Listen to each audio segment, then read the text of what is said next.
Hello दोस्तों। तो scene में 90 लाइफ की लास्ट एपिसोड की शुरुआत होती है उसी सीन से जहां जीम ने मुंसे को चाकू मार दिया था।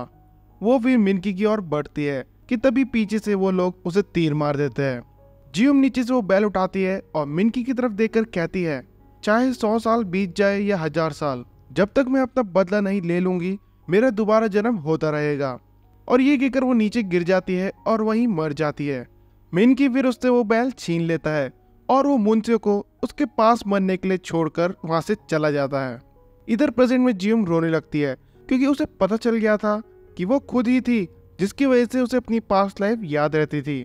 तभी वो मुंसे को देखती है और उसे किस कर लेती है। वो कहती है, तुम हमेशा से ही मेरी चिंता करते थे, तब भी और आज भी, और उससे माफी मांगती है। मुंसे थोड़ा चौंक जाता है पर वो उसके पास्ट लाइफ के बारे में नहीं पूछता और उसे कहता है कि मैं तुम्हारे लिए कुछ खाने के लिए लाता हूँ। तभी जियूम पीछे से आकर उसे हक कर लेती है। नेक्स्ट सीन में हम दोयन को देखते हैं जो कि ऑफिस में बैठकर जियूम की बात को याद करता है और वो चोवन के बारे में सोचने लगता है। उसे एहसास होता है कि उसने उसके साथ काफी गलत किया है। वहीं हम चोवन को देखते हैं जो कि अभी भी होटल में ही थी और वो दोयन को मैसेज करने का बहुत ही ट्राई करती है। उसे समझ नहीं आता कि वो उसे क्या लिखे। तभी वहां दोयुन आ जाता है जिसे देखकर वो चौंक जाती है और गलती से उसको मैसेज सेंड कर देती है। दोयुन फोन देखने वाला था लेकिन चोवन मैसेज देखने के लिए मना करती है कि मैंने वो गलती से तुम्हें भेज दिया है, जिस पर दोयुन उसे अपना फोन देकर खुद ही मैसेज डिलीट करने के लिए कहता है।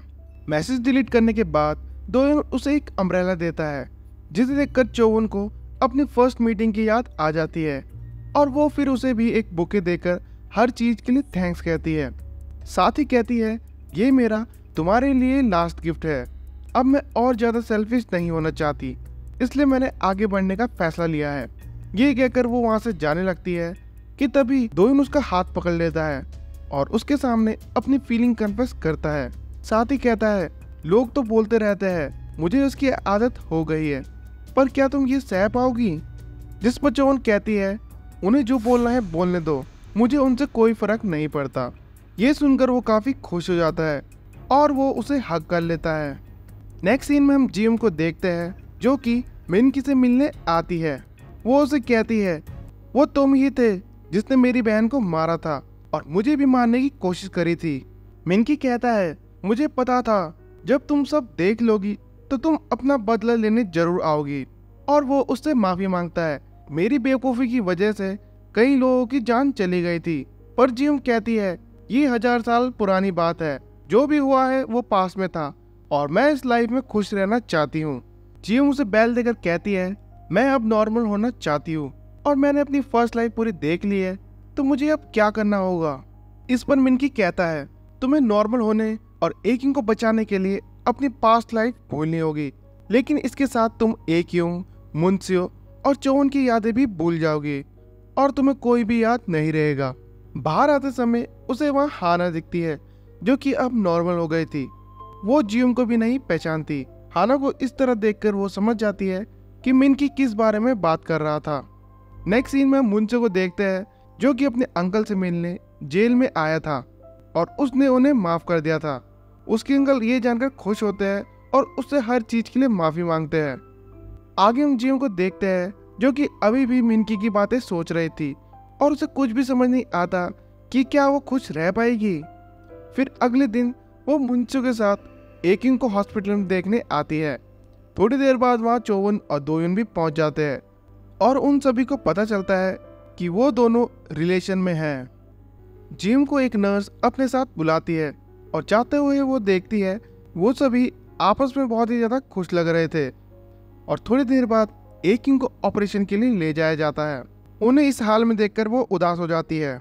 मुंसे नोटिस करता है वो कुछ दिनों से उदास थी, जिसके बाद वो मिनकी से मिलने जाता है और उससे पूछता है, तुमने जिम को ऐसा क्या कहा जिससे वो काफी ज्यादा परेशान है? तो इस पर मिनकी उसे सारी सच्चाई बता देता है। वहीं हम जिम को देखते हैं जो कि ऑपरेशन थिएटर के बाहर बैठी थी। वो वहां पर उन सभी के साथ बिताए पलों को याद करती है और रोने लगती है, जिसके बाद वो फिर मिनकी से मिलने का फैसला करती है और उससे पूछती है कि मुझे सब भूलने के लिए क्या करना होगा। मिनकी उसे शामन बैल देकर कहता है, तुम्हें एक केयर फ्री दिल के साथ 4 शब्द कहने होंगे। जियोंग वहां से बाहर आती है, पर वो अभी भी ये नहीं करना चाहती थी। वो सोच ही रही थी कि तभी वहां मुंशी आता है और वो उसका हाथ पकड़कर दौड़ते हुए उसे वहां से ले जाने लगता है, ठीक उसी तरह जिस तरह जियोंग किया करती थी। वो उसे एक बास्केटबॉल कोर्ट में लाता है और उसके साथ बास्केटबॉल खेलकर उसकी सारी टेंशन को भुलाने की कोशिश करता है। काफी देर खेलने के बाद वो वहां बैठ जाते हैं और मुंशी उसे बताता है कि मुझे मुनकी ने सब बता दिया है कि अगर तुम नॉर्मल हो जाओगी तो तुम अपनी सारी मेमोरीज खो दोगी, पर तुम चिंता मत करो, इस बार मैं तुम्हें ढूंढता हुआ आऊंगा और अपने साथ चोउन और मिस किम को भी लेकर आऊंगा।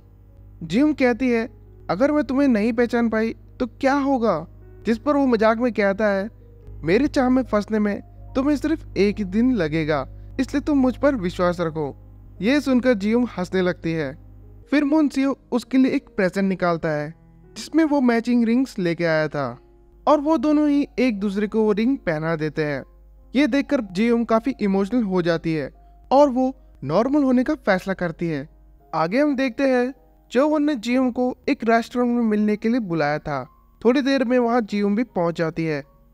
चोवन भी उसके लिए गिफ्ट लेकर आई थी जो कि एक मैचिंग ईयररिंग थी। ये देखकर जियोंग काफी खुश होती है। फिर चोवन उसे अपने घर डिनर के लिए लाती है। वो वहाँ काफी एंजॉय कर रहे थे। डिनर के बाद जियोंग जुवॉन के रूम में जाती है और उन फोटोज को देखने लगती है।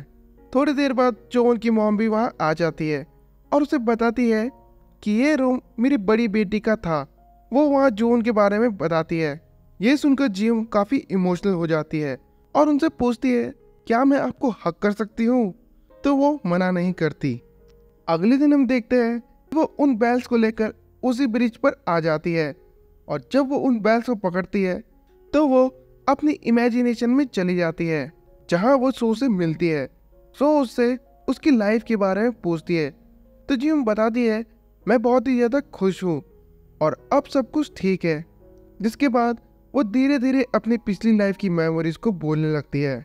अब सीन शिफ्ट होता है और हमें दिखाया जाता है कि जियोंग फिर से अपनी पहली जॉब में काम करने लग गई थी जहां वो एक कार की टेस्टिंग कर रही थी। उसी समय हमें मुंशी को दिखाया जाता है जो कि दोयुन को फोन करके कहता है कि हमें अपना प्लान स्टार्ट कर देना चाहिए। दोयुन भी इस चीज के लिए हाँ कहता है और वो जैसे ही फोन काटता है वहाँ चोवन आ जाती है। वो उसे देखता ही रह जाता है क्योंकि वो काफी सुंदर लग रही थी और जैसे ही वो उसके पास आती है दोयुन उसे किस कर देता है, जिसके बाद चोवन शर्माने लग जाती है। फिर हम जियोंग को देखते हैं जो कि एक स्टोर में आती है और फोन पर कह रही थी कि मैं एक इंजीनियर हूँ तो वो मुझे मार्केटिंग के लिए कैसे कह सकते हैं। ठीक उसी समय हम वहाँ चोवन को भी देखते हैं जो कि एक पर्स सेलेक्ट करके उसे देती है और कहती है आप पे ये पर्स काफी सूट करेगा। हम देखते हैं जियोंग उसे नहीं पहचानती पर उसे वो पर्स काफी अच्छा लगता है। अपनी फर्स्ट मीटिंग में ही वो दोनों काफी अच्छे दोस्त बन जाते हैं। चोवन फिर उसे कहती है अगर आपको भूख लगी है तो पास में एक बढ़िया रेस्टोरेंट है, आपको वहाँ का खाना जरूर पसंद आएगा। साथ ही कहती है हमें दोबारा से जरूर मिलना चाहिए और फिर दोयुन के साथ वहाँ से चली जाती है। हम देखते हैं चोवन ने जिस रेस्टोरेंट को बताया था वो एक्युंग का ही था। जियोंग वहाँ का खाना ट्राई करती है जो कि उसे काफी पसंद आता है। उसकी टेबल पर नैपकिन खत्म हो गए थे तो वो उनसे नैपकिन मांगती है, लेकिन उसी समय उसके पीछे बैठा आदमी उसे वो नैपकिन देता है। वो आदमी और कोई नहीं बल्कि मुंशी ही था। वो जैसे ही खड़ा होता है जियोंग उसे देखते ही रह जाती है। तभी वो कहता है मुझे उम्मीद नहीं थी कि मैं तुमसे यहाँ मिलूंगा, और उसके गाल पे हाथ लगाकर कहता है तुम अभी भी वैसे ही हो, और ये कहकर वहां से चला जाता है। ये देखकर जियोंग काफी शॉक हो जाती है। ठीक उसी समय वहाँ एक्युंग उसके लिए खाना लेकर आती है जिसे खाकर वो कहती है इसका टेस्ट तो बिल्कुल वैसा ही है जैसा कि मैं बनाती हूँ। एक्युंग ये सुनकर कहती है अगर ऐसा है तो तुम यहाँ रोज आना, मैं तुम्हारे लिए ये हमेशा बनाऊंगी। नेक्स्ट सीन में हम जियोंग को देखते हैं जो कि MI होटल आई थी। वो पूल के पास खड़े होकर उसे देख रही थी कि तभी वहाँ मुंशी आ जाता है। वो उसे उसी तरह बुलाता है जैसे पहले जियोंग ने बुलाया था। जियोंग उसे देखकर चौंक जाती है और पूछती है तुम तो वही हो ना जो कल रेस्टोरेंट में मिले थे तो मुंसे हाँ कहता है और बताता है कि मैं इस होटल का सीईओ मुंसे हूँ। तो वो भी अपना नाम उसे बताती है और कहती है मुझे बताया गया कि मुझे यहाँ शिफ्ट किया जा रहा है। तो मुंसे कहता है हाँ वो मैंने ही करवाया था क्योंकि मैं तुम्हें देखना चाहता हूँ। जियोम ये सुनकर हैरान होती है और कहती है मुझे मार्केटिंग के बारे में कुछ भी नहीं पता है, तो आपको किसी और को ढूंढना चाहिए। जिस पर मुंसे उसे वही जवाब देता है जो कि उसने अपनी फर्स्ट मीटिंग में कहा था, अगर तुम श्योर नहीं हो तो इसके बदले तुम मुझसे डेट कर सकती हो।